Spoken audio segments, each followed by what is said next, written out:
Hello guys, welcome back again to my channel. It's me, your GR Mix Vlog. So guys, ito yung ating ikawalong gabi na paglilingkod dito sa San Isidro, Daet, Camarines Norte. So guys, bago tayo magpatuloy, nais ko munang i-shout out si Mabel 18 Mix Vlog at si Motomark Vlog. Thank you so much din kay Gemma Lara and Marjan Rico. So guys, keep on watching and God bless us all. Okay, ulit tayo ha. Energy. Kasi si Kuya energetic. Okay?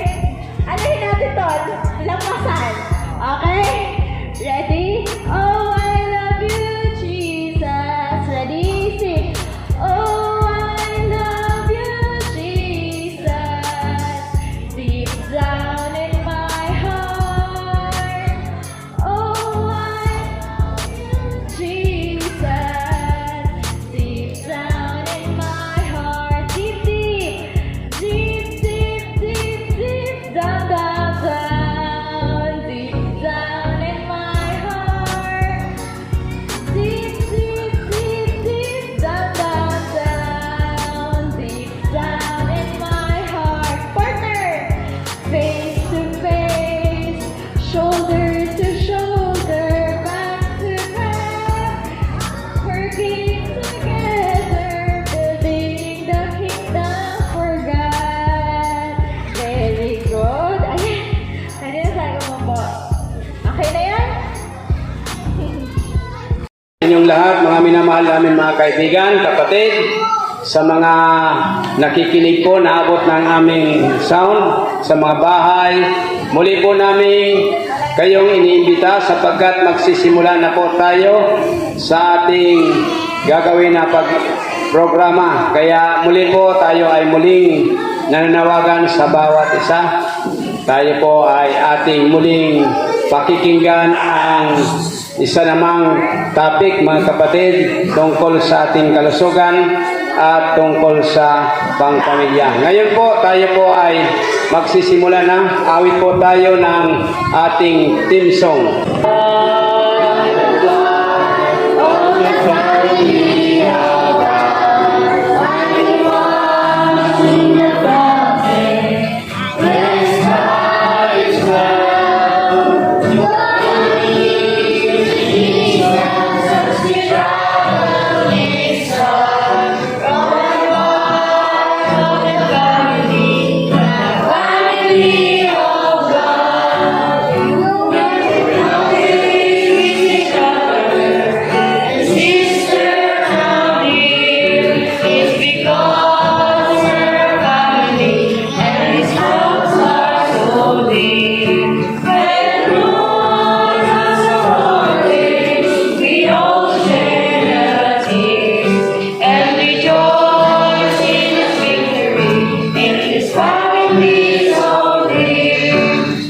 Tayo po ay manatiling nakatayo, tayo po ay mananalangin.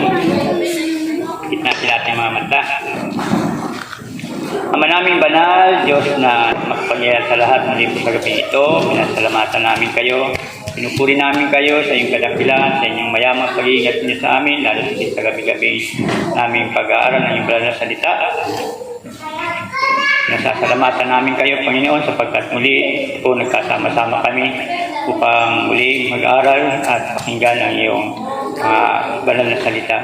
Nihiling po namin, Panginoon, samahan po kami sa gabi ito sa aming pag-aaral ng banal na Espiritu ang siyang aming pong makasama at maranasan. Manahan sa mga puso, maunawa namin ang mga mensahe na kung saan aming mapapakinggan.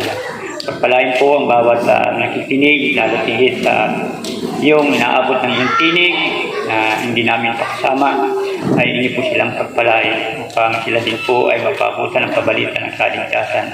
Mga katotohanan ng salita ng aming Panginoon ang siyang aming pong makamtan sapagkat ang katotohanan ang siyang magpapalaya sa ating mga buhay. Dakilan naming Ama, pagpalain din po ang pangunguna ng magsasalita sa gabi ito, pag-aaral sa salita ng Diyos at ng pinakamalagang sa ating katawan, ng mabuting kalusugan ay ating pong makangilay, napakahalaga ng ating katawan.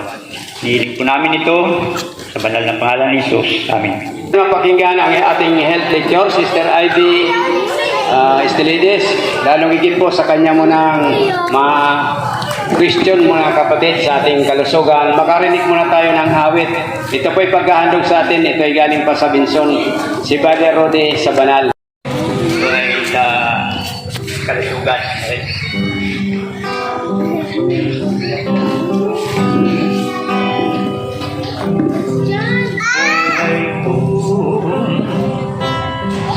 At buhay mo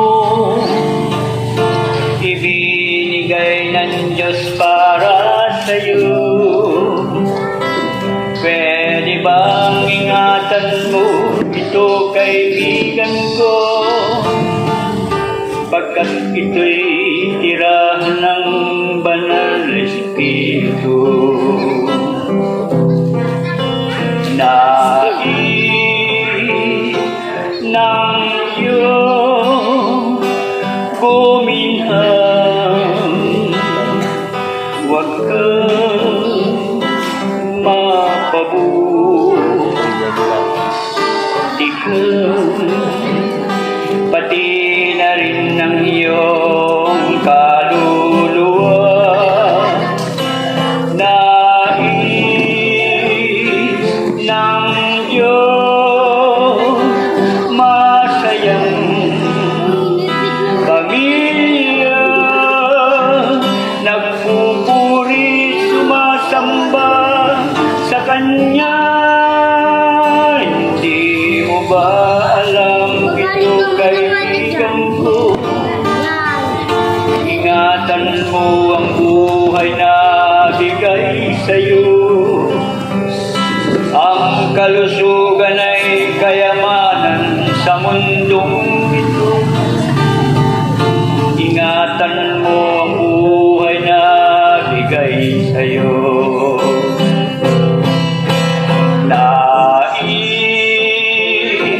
ng Diyos guminhang, huwag kang mapabuti ka, pati na rin ng iyong kaluluwa. Nais ng Diyos masayang pamilya, nagpupuri, sumasamba sa Kanya. Hindi mo ba alam ito, kaibigan ko? Ingatan mo ang buhay na bigay sa'yo. Ang kalusugan ay kayamanan sa mundong ito. Ingatan mo ang buhay na bigay sa'yo. Ingatan mo ang buhay na bigay sa'yo. Amen. Many regard destructive habits as desirable. Ito po, ibig sabihin, karamihan ang tingin natin sa mga bisyo or masasama nating mga habits ay mas madali itong gawin or desirable. Desirable ay kaakit-akit ito sa atin. Kaya nga po addiction po ito, di ba? Kasi hindi naman po ito sasabihin addiction kung hindi ito desirable sa ating buhay. Katulad po ng minsan sinasabi na may naririnig tayo na kaya naninigarilyo ang isang tao kasi nakaka-relax. Diba? Or minsan, hindi kasi ako nabubusog kapag hindi ako nagsisigarilyo after kumain. Or hindi ako nakakatulog kapag hindi ako umiinom ng alcohol. Diba? Iniisip nila na beneficial ito or may benepisyo ito sa kanila. Minsan kasi mura. Diba? Minsan maraming alak siya na yun ang pinipili kasi yun yung mura. Diba? Yung iba, naninigarilyo, ang pinipili. Diba? Kasi yun yung mura, sigarilyo. So, ganun. Pero ito daw ay, alam niyo po ba na ang paninigarilyo at pag-inom ay yan ang pinaka-nangunguna mga dahilan kung bakit namamatay ang isang tao. Number 1 po yan sa preventive na yung mga sakit na pwedeng maiwasan. Ito po ang pinaka dahilan, ang pag-inom at paninigarilyo. Ibig sabihin, di ba, preventable death. Ibig sabihin, kamatayan na pwedeng maiwasan. Ayan. At also, sa social media, ang ating mga television ay kasama yan sa nakakapag-contribute sa atin na magkonsumo ng alak at sigarilyo. Kasi di ba kapag lagi mo pong nakikita sa TV, sa may mga poster pa nga yan, may mga billboard pa yan, may mga video, may mga commercial. So kapag expose ang mata natin sa ganyan, ang iniisip ng utak natin ay okay lang. Okay lang kasi lagi nga natin nakikita. Diba? Sinabi pa ngayon ng DOH na dapat yung mga packaging ng sigarilyo, dapat makikita pa doon yung mga graphic na mga sakit na pwede makuha, diba? Pero hindi po epektibo yung paglalagay lang ng picture. Kasi pwede mo naman yung takpan, pwede mo naman hindi doon i-focus ang iyong mga mata. Diba po? Alcohol consumption and global health. Ano po ba ang sinasabi dito? 3.3 million na tao ang namamatay from alcohol-related causes. Kasama dito yung namamatay kasi nagdadrive ng lasing or nasobrahan ng alcohol sa katawan. Meron dito umiinom na bigla na lang inaatake sa puso. So yun yung mga alcohol-related causes. Sabi daw po dito, 55% of adults have consumed or umiinom ng alcohol. 6% ng lahat ng kamatayan ay related sa pag-inom ay dahil nagkakaroon sila ng injury, dahil nalalasing, or cancer, may mga sakit sa puso, at liver cirrhosis. Nakakita na po ba kayo ng picture ng liver cirrhosis? Yung liver cirrhosis, yung atay po natin ay punong-puno ngayon ng mga nana. Ang liver po natin ay kasama din yan. Kaya nga po, di ba, pag tinignan nyo po yung liver natin, kahit sa mga hayop, di ba super dark colored yan? Di ba, pag kinakain nga, masarap, di ba? Kasi kasama po yan sa naglilinis ng ating dugo. Yan ang role ng liver natin. Okay, globally, 7.6% ng kamatayan ng mga lalaki ay dahil sa alcohol at 4% naman sa mga kababaihan. Sa Russia, isa sa bawat 5 lalaki ay namamatay dahil sa pag-iinom. Binge drinking is increasing. Ano po ba yung binge drinking? Yung binge drinking, ito yung tuloy-tuloy na pag-inom. Okay? Ano ba yun? Ang binge drinking sa ibang bansa ay kapag sumobra ka na sa 4 na baso, 3 to 4 glasses of alcohol ay sobra na. Binge drinking na yun. Okay? Or minsan, araw-araw, umiinom. Ayan. At mas marami daw po ito sa Southeast Asia.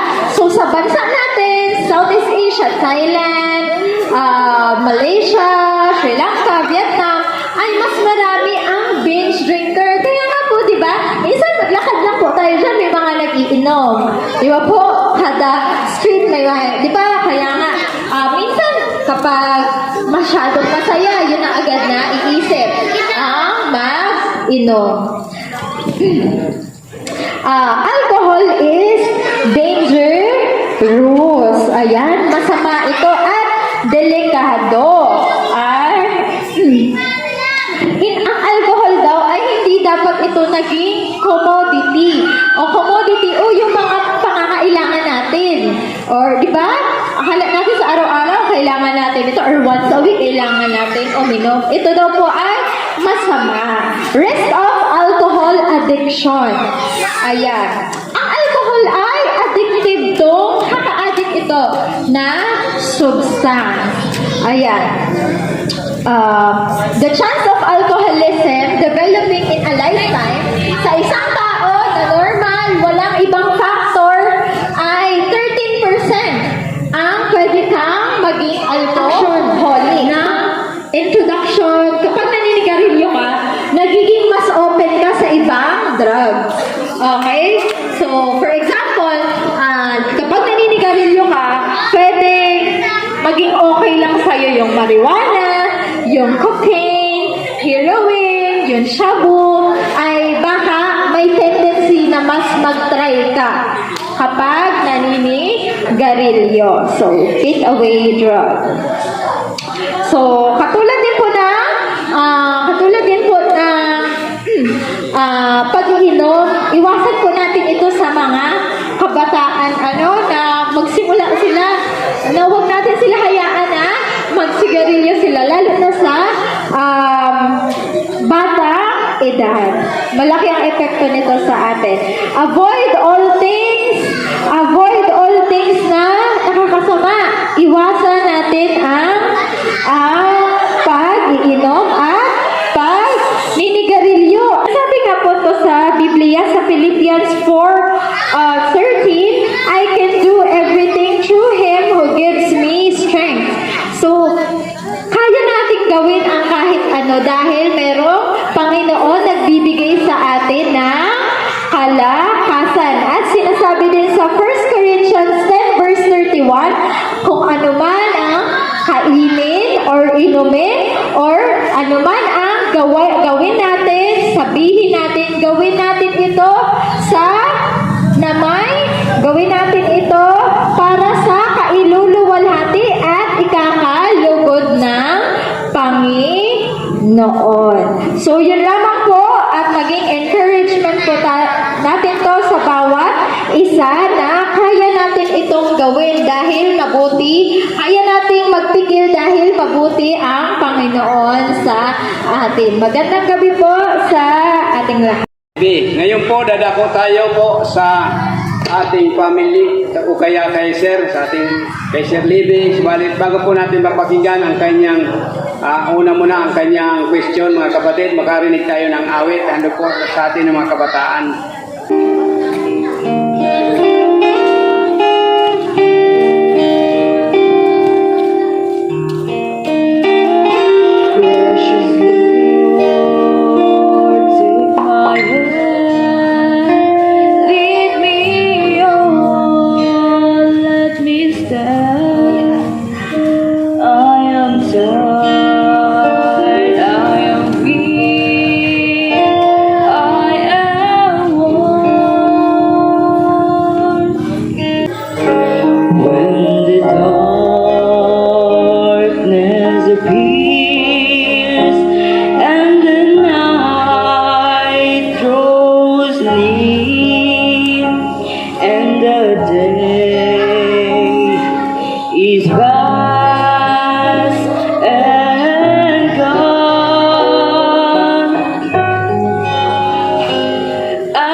Ito ay pinangako ng Diyos sa inyo at sa akin. Okay? Mayroong tatlong uri ng langit na binabanggit sa banal na kasulatan. Una, atmospheric heaven o kalawakan. Ito yung nililiparan ng mga ibon.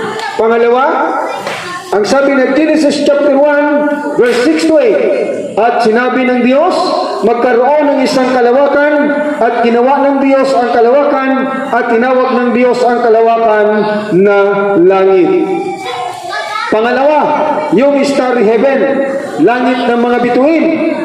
Okay? At siya inilabas at sinabi, tumingala ka ngayon sa langit at iyong bilangin ang mga bituin.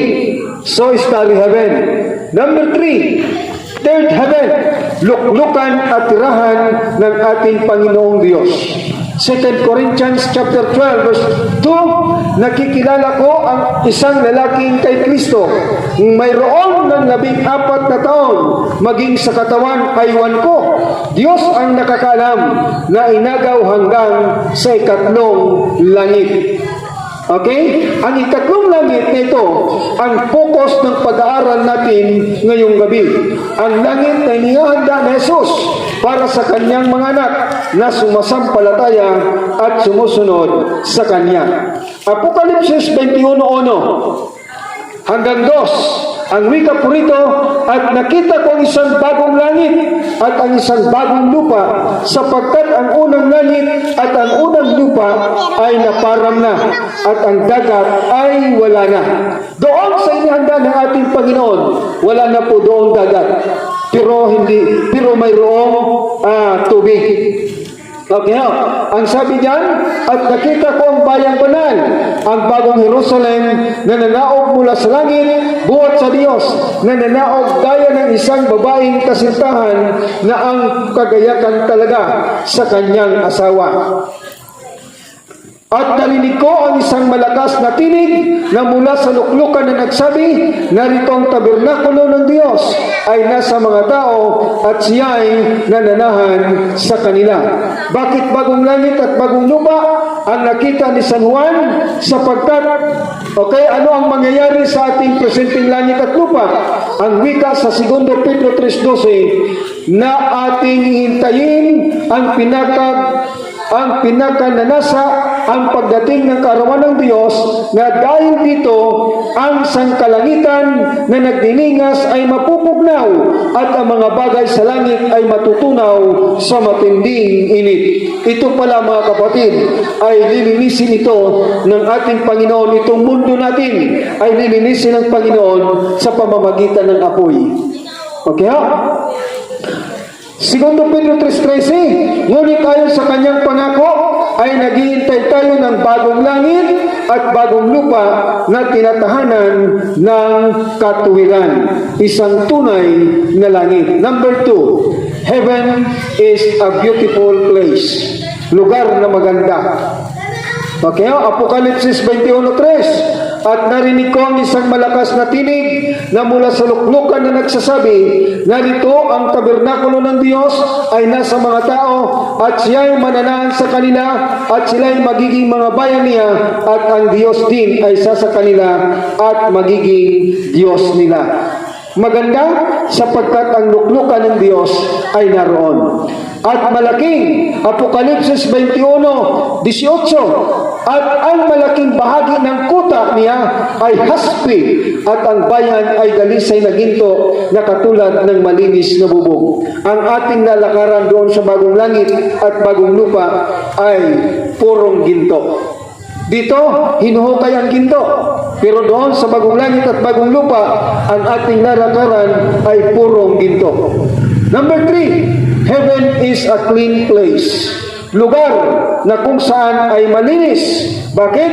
Sapagkat ang sabi sa mga awit 24:3-5, sinong aahaw sa bundok ng Panginoon at sinong tatayo sa kanyang dakong banal?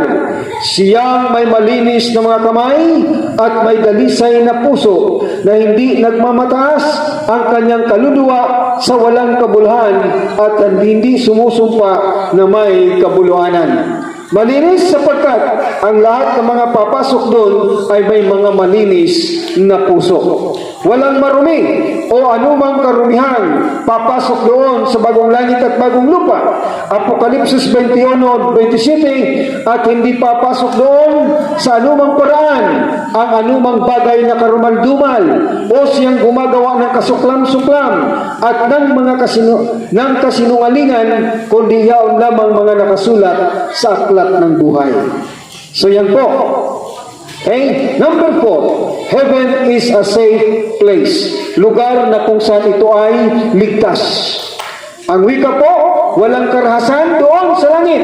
Apokalipsis 21:27, at hindi papasok doon sa anumang paraan ang mga gumagawa ng kasuklam-suklam at ng kasinungalingan. Wala na doong bilangguan. Mateo 6:19-20, huwag kayong magtipon ng kayamanan dito sa lupa, kundi magtipon kayong ng kayamanan doon sa langit, na doon hindi nangahukay at hindi magsipagnakaw ang mga magnanakaw. Wala na po doon ng mga magnanakaw. Number 5, heaven is a happy place. Ang lugar na masaya. Ang wika po sa atin, at papahirin niya, Apokalipsis 21:4-5, at papahirin niya ang bawat luha sa kanilang mga mata, at hindi magkakaroon ng kamatayan, hindi na magkakaroon ng pagdalamhati, ng o pananambitan man, o ng hirap pa man. Ang mga bagay ng una ay naparam na. At yaong nakaluklok sa luklukan ay nagsabi, narito ginawa kong bago ang lahat ng mga bagay. Wala nang pagtanis sa okay, wala nang pagtanis sa langit. Wala nang magkakasakit. At ang lahat ay mag-aawitan ng papuri sa ating Panginoong Diyos. Isaiah 35:10, at ang pinagtutubos ng Panginoon ay magbabalik sa Siyon, at walang hanggang kagalakan ay mapapa sa kanilang mga ulo. Number 6, heaven will be the meeting place of the saved. Ito yung tagpuan na lugar ng lahat ng mga maliligtas. Ono Tesalonica 4:16, sapagkat ang Panginoon din naman ang bababa mula sa langit na may isang sigaw, may tinig ng arkanghel, at may pakakak ng Diyos, at ang nangamatay kay Kristo ay unang mga buhay na mag-uli. At kung magkagayon, tayong mga buhay na mga titira ay gagawin kasama niya sa lapap upang salubungin ng Panginoon sa hangin, at sa ganito isa sa Panginoon tayo magpakailanman. Mayroon pong isang nakinig sa isang pastor nagtanong, kailan nagsimula ang everlasting o ang eternity? Ang sabi ng pastor, bilangin mo ang bituin sa langit at bilangin mo ang buhangin sa dagat. At kapag nabilang mo, iyan ay simula pa lang ng walang hanggan. Okay ha? So ang tanong, sino-sino ang magmamana ng kaharian ng Diyos o langit? Una, Apokalipsis 21:27, ang magtatagumpay ay magmamana ng bagay na ito. At ako'y magiging Diyos niya at siya ay magiging anak ko. Number 2, silang naghuhugas ng kanilang mga damit upang sila'y magkaroon ng karapatan sa punong kahoy ng buhay at makapasok sa bayan sa pamamagitan ng pintuan. Number 3, silang may malinis na mga kamay at may dalisay na puso na hindi nagmamataas ang kanyang kaluluwa sa walang kabuluhan at hindi sumusumpa na may kabuluhanan. Number 4, silang nangingilin ng araw ng Sabat upang huwag lapastanganin at nag-iingat ang kanilang kamay sa paggawa ng kasamaan. Number 5, maliban, ang sabi lang, sila'y ipinanganak na bago o pinanganak na muli, ay hindi siya makakakita ng kaharian ng langit. Kaya, ang sabi ng ating Panginoon kay Nicodemos, si Jesus at nagsabi sa kanya, sinabi ko sa katotohanan sinabi ko sa iyo, maliban ng tao ipanganak na muli, ay hindi siya makakakita ng kaharian ng langit. Number 6, okay, hindi ang bawat na nagsasabi sa akin, Panginoon, Panginoon, ay papasok sa kaharian ng langit, kundi ang gumaganap ng kalooban ng aking Ama na nasa langit. Okay? Ang Diyos ay naghahanda para sa pamilya na kanyang minamahal. Okay? Ang Diyos ay naghahanda para sa bawat pamilya ng kanilang mga pangarap na tahanan. Hindi na magtatagal, si Jesus na ating Panginoon at tagapagligtas ay darating upang ipagkaloob sa bawat isa, sa bawat pamilya natin ang kanyang inihahandang lugar na kung saan wala ng pagtangis, wala ng pagsakit, wala ng paghihirap, wala ng awayan, wala ng kamatayan doon sa langit, sa bayan o sa langit na bayan na inihanda ng ating Panginoon sa atin. Isang magandang lugar ang tiyak niyang ipamamana sa inyo at sa akin kapag tayo ay nagnanais na tumahan doon na isa pinaghahanda ng ating Panginoong Diyos. Ang ating Panginoon ay naghihintay sa inyo at sa akin. Pero nais ko pong tawagan si Brother Rudy upang handugan muli tayo ng isang awitin. Ito ay pinangako ng Diyos sa inyo at sa akin. Okay? Mayroong tatlong uri ng langit na binabanggit sa banal na kasulatan. Una, atmospheric heaven o kalawakan. Ito yung nililiparan ng mga ibon. Pangalawa, ang sabi ng Genesis chapter 1 verse 6 to 8, at sinabi ng Diyos, magkaroon ng isang kalawakan, at ginawa ng Diyos ang kalawakan, at tinawag ng Diyos ang kalawakan na langit. Pangalawa, yung starry heaven, langit ng mga bituin. Okay? At siya inilabas at sinabi, tumingala ka ngayon sa langit at iyong bilangin ang mga bituin. So, starry heaven. Number 3, third heaven, luklukan at tirahan ng ating Panginoong Diyos. 2 Corinthians chapter 12 verse 2, nakikilala ko ang isang lalaking kay Kristo. Mayroon ng 14 na taon, maging sa katawan ay 1 ko. Diyos ang nakakaalam na inagaw hanggang sa ikatlong langit. Okay? Ang ikatlong langit na ito, ang focus ng pag-aaral natin ngayong gabi. Ang langit na inihanda ni Jesus para sa kanyang mga anak na sumasampalataya at sumusunod sa kanya. Apokalipsis 21:1 hanggang 2, ang wika po rito, at nakita ko ang isang bagong langit at ang isang bagong lupa, sapagkat ang unang langit at ang unang lupa ay naparang na, at ang dagat ay wala na. Doon sa inihanda ng ating Panginoon, wala na po doong dagat, pero mayroong tubig. Okay, ang sabi diyan, at nakita ko ang bayang banal, ang bagong Jerusalem na nanaog mula sa langit, buhat sa Diyos, na nanaog gaya ng isang babaeng kasintahan na ang kagayakan talaga sa kanyang asawa. At narinig ko ang isang malakas na tinig na mula sa luklukan na nagsabi, narito ang tabernakulo ng Diyos ay nasa mga tao at siya'y nananahan sa kanila. Bakit bagong langit at bagong lupa ang nakita ni San Juan? Sapagkat, okay, ano ang mangyayari sa ating presenteng langit at lupa? Ang wika sa 2 Pedro 3:12 na ating hintayin ang pinakananasa, ang pagdating ng kaarawan ng Diyos, na dahil dito ang sangkalangitan na nagdiningas ay mapupugnaw at ang mga bagay sa langit ay matutunaw sa matinding init. Ito pala mga kapatid, ay lilinisin ito ng ating Panginoon. Itong mundo natin ay lilinisin ng Panginoon sa pamamagitan ng apoy. Okay ha?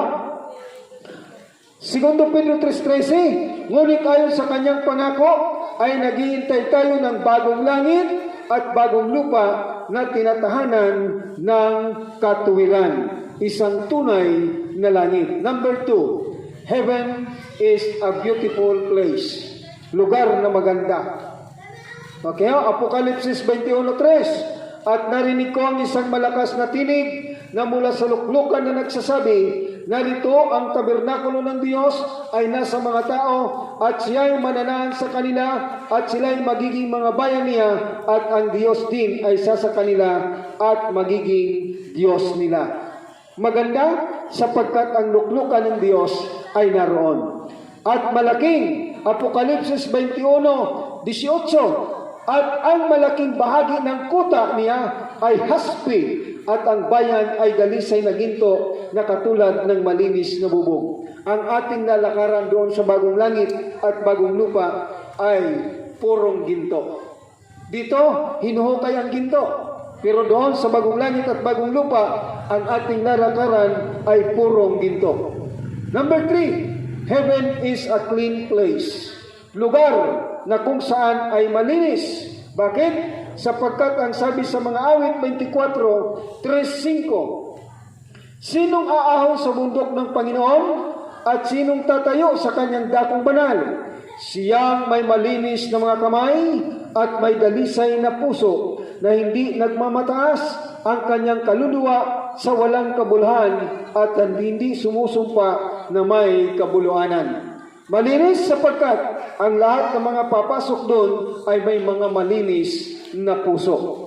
Walang marumi o anumang karumihan papasok doon sa bagong langit at bagong lupa. Apokalipsis 21:27, at hindi papasok doon sa anumang paraan ang anumang bagay na karumaldumal o siyang gumagawa ng kasuklam-suklam at ng mga kasinungalingan, kundi yaon lamang mga nakasulat sa aklat ng buhay. So yan po. Okay? Number 4, heaven is a safe place. Lugar na kung saan ito ay ligtas. Ang wika po, walang karahasan doon sa langit. Apokalipsis 21:27, at hindi papasok doon sa anumang paraan ang mga gumagawa ng kasuklam-suklam at ng kasinungalingan. Wala na doong bilangguan. Mateo 6:19-20, huwag kayong magtipon ng kayamanan dito sa lupa, kundi magtipon kayong ng kayamanan doon sa langit, na doon hindi nangahukay at hindi magsipagnakaw ang mga magnanakaw. Wala na po doon ng mga magnanakaw. Number 5, heaven is a happy place. Ang lugar na masaya.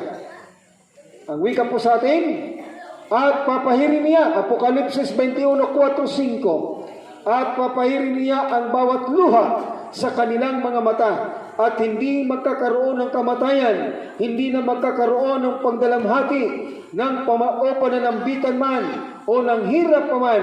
Ang mga bagay ng una ay naparang na. At yaong nakaluklok sa luklukan ay nagsabi, narito ginawa kong bago ang lahat ng mga bagay. Wala nang pagtangis sa wala nang pagtangis sa langit. Wala nang magkakasakit.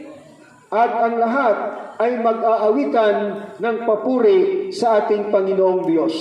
Isaiah 35:10, at ang pinagtutubos ng Panginoon ay magbabalik sa Sion, at walang hanggang kagalakan ay mapapasa kanilang mga ulo. Number 6, heaven will be the meeting place of the saved. Ito yung tagpuan na lugar ng lahat ng mga maliligtas. 1 Tesalonica 4:16, sapagkat ang Panginoon din naman ang bababa mula sa langit na may isang sigaw, may tinig ng arkanghel at may pakakak ng Diyos, at ang nangamatay kay Kristo ay unang mga buhay na maguli. At kung magkagayon, tayong nangabuhay ng mga titira ay gaagawin kasama niya sa lapap upang salubungin ng Panginoon sa hangin, at sa ganito'y sa Panginoon tayo magpakailanman. Mayroon pong isang nakinig sa isang pastor nagtanong, kailan nagsimula ang everlasting o ang eternity? Ang sabi ng pastor, bilangin mo ang bituin sa langit at bilangin mo ang buhangin sa dagat. At kapag nabilang mo, iyan ay simula pa lang ng walang hanggan. Okay ha? So ang tanong, sino-sino ang magmamana ng kaharian ng Diyos o langit? Una, Apokalipsis 27:1, ang magtatagumpay ay magmamana ng bagay na ito. At ako'y magiging Diyos niya at siya'y magiging anak ko. Number 2, silang naghuhugas ng kanilang mga damit upang sila'y magkaroon ng karapatan sa punong kahoy ng buhay at makapasok sa bayan sa pamamagitan ng pintuan. Number 3, silang may malinis na mga kamay at may dalisay na puso na hindi nagmamataas ang kanyang kaluluwa sa walang kabuluhan at hindi sumusumpa na may kabuluanan. Number 4, silang nangingilin ng araw ng Sabat upang huwag lapastanganin at nag-iingat ang kanilang kamay sa paggawa ng kasamaan. Number 5, maliban, ang sabi lang, sila'y ipinanganak na bago o pinamaganap na muli, ay hindi siya makakakita ng kaharian ng langit. Kaya, ang sabi ng ating Panginoon kay Nicodemos, si Jesus at nagsabi sa kanya, sinabi ko sa katotohanan sinabi ko sa iyo, maliban ng tao ipanganak na muli, ay hindi siya makakakita ng kaharian ng langit. Number 6, okay, hindi ang bawat na nagsasabi sa akin, Panginoon, Panginoon, ay papasok sa kaharian ng langit, kundi ang gumaganap ng kalooban ng aking Ama na nasa langit. Okay? Ang Diyos ay naghahanda para sa pamilya na kanyang minamahal. Okay? Ang Diyos ay naghahanda para sa bawat pamilya ng kanilang mga pangarap na tahanan. Hindi na magtatagal, si Jesus na ating Panginoon at tagapagligtas ay darating upang ipagkaloob sa bawat isa, sa bawat pamilya natin ang kanyang inihahandang lugar na kung saan wala ng pagtangis, wala ng pagsakit, wala ng paghihirap, wala ng awayan, wala ng kamatayan doon sa langit, sa bayan o sa langit na bayan na inihanda ng ating Panginoon sa atin. Isang magandang lugar ang tiyak niyang ipamamana sa inyo at sa akin kapag tayo ay nagnanais na tumahan doon na isa pinaghahanda ng ating Panginoong Diyos. Ang ating Panginoon ay naghihintay sa inyo at sa akin. Pero nais ko pong tawagan si Brother Rudy upang handugan muli tayo ng isang awitin.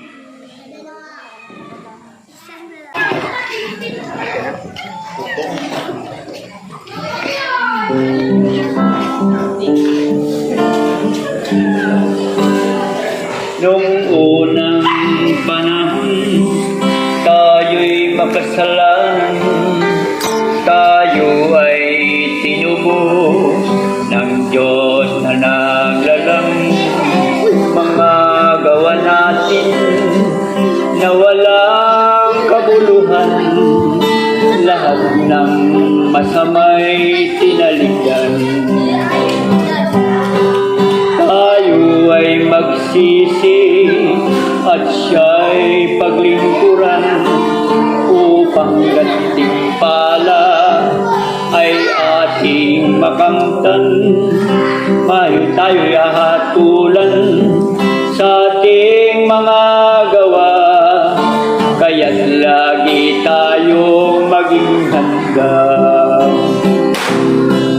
Di lang sa tinapay tao'y nabubuhay, kundi sa salita ng may kapal.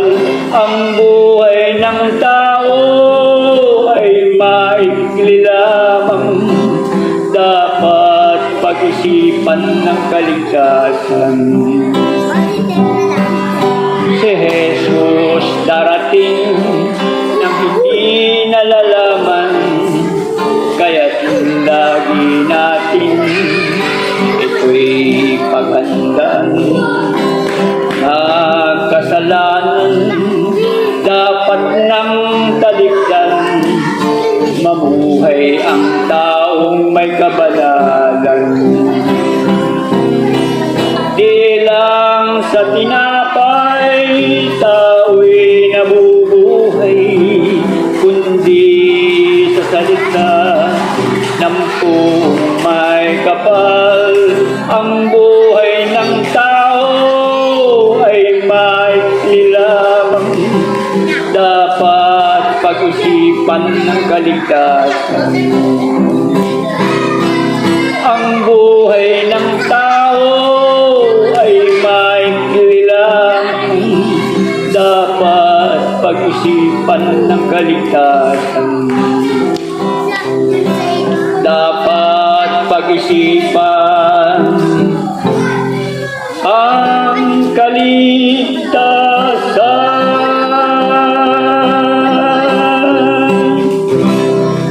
Ayan. Tunay mga kapatid ng ating buhay. Po rito ang hinihintay tayo ng ating Panginoong Hesus. Subalit kinakailangan tayong maghanda. Sapagkat bagaman ang paanyaya ay bukas sa lahat, hindi lahat ay maaaring makapasok doon. Ang makakapasok doon mga kapatid ay yung lang tutugon sa panawagan ng ating Panginoon. So ngayong gabi ay nais ko pong magtanong sa inyo. Kayo po ba ay handang tutugon sa panawagan ng ating Panginoon? Sino ho ang nais mga kapatid na samahan ang iyong lingkod na tumugon sa panawagan ng ating Panginoon? Pwede po ba kayong tumayo at itatalaga natin ang ating buhay sa ating Panginoon? Sa oras na ito, kami po'y lumalapit sa inyo upang purihin ka at dakilain, sapagkat sa gabing ito, inyong ipinaaninaw sa bawat sa amin ang lugar na iyong inihahanda, lugar na kung saan puno ng kasiyahan, wala ng kamatayan, wala ng pagluha, wala ng paghihirap, kundi lahat kasiyahan. Nais po namin makarating doon sa lugar na iyong inihahanda, Panginoon. Subalit pagkaminsan kami hinahatak ng sanlibutan. Kaya Panginoon, panghawakan niyo po ang aming mga kamay upang ang aming pagtugon ngayong gabi sa inyong panawagan na ikaw ay naghihintay doon sa langit na bayan. Panginoon, inyo po kami tulungan upang sa araw-araw naming pamumuhay ay aming maitalaga ang aming buhay sa inyo, lalo ang higit ang aming pamilya. May handa namin ang aming pamilya sa nalalapit ng pagbalik ng inyong anak na si Jesus, sapagkat siya'y malapit ng magbalik. At kung dumating na mapalad na araw na yun, kami magkaroon ng karapatan magsalubong sa Kanya sa lapap ng kalangitan kasama ng aming pamilya na magmamana ng buhay na walang hanggan. Sa oras na ito, aking tinatagubilin sa inyo, Ama, ang lahat naming mga kaibigan na nakinig ngayong gabi ng inyong salita. Pagpalain po sila ng magandang katawan. Pagpalain po ang kanilang pamilya. Pagpalain po ng katahimikan ng kanilang sambahayan. Pagpalain po ang kanilang mga hanap buhay. At higit sa lahat, bigyan niyo sila ng kasiyahan ipaghanda ang kanilang pamilya sa nalalapit ng pagbalik ng aming Panginoon. At kung dumating na ang aming Panginoon upang kunin na ang lahat na sumasampalataya sa kanila, sa Kanya, isa ang kanilang pamilya na sasalubong sa Kanya sa lapap ng kalangitan at magmamana ng buhay na walang hanggan. Maraming salamat sa pagtugon ng aming dalangin. Maraming salamat din po sa pagpatawad ng aming kasalanan. Ito ang aming inihiling sa banal na pangalan ni Jesus. Amen.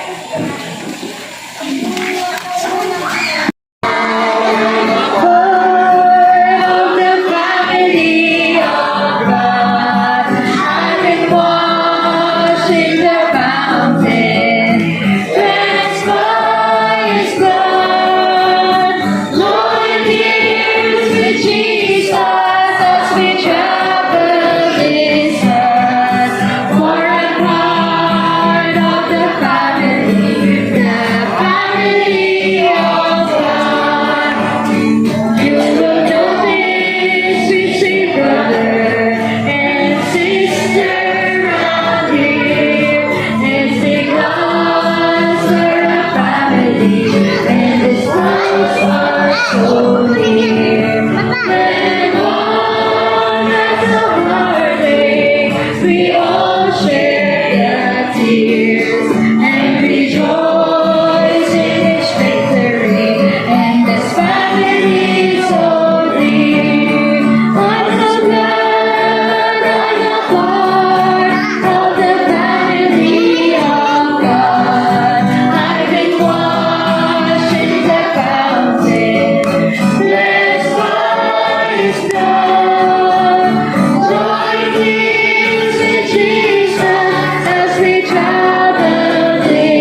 kagitan at siyang bukal ng buhay at pag-ibig. Sa oras pong ito, kami po ay labis nagagalak at nagpapasalamat sapagkat isang gabi na naman ang lumipas sa aming buhay, lalong-lalo na po ang mensahe na aming napakinggan, lalong po sa aming mga kaibigan, mga kapatid na narito.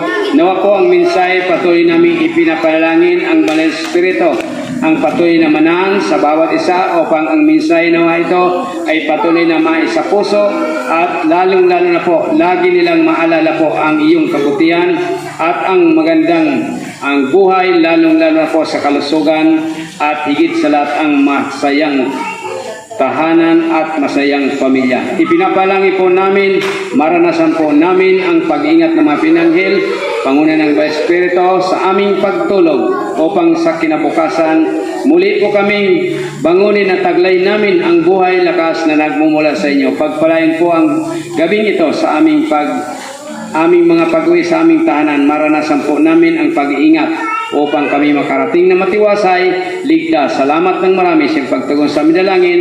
Mangyari po ang lahat yung kalooban sa pangalan ni Jesus. Amen.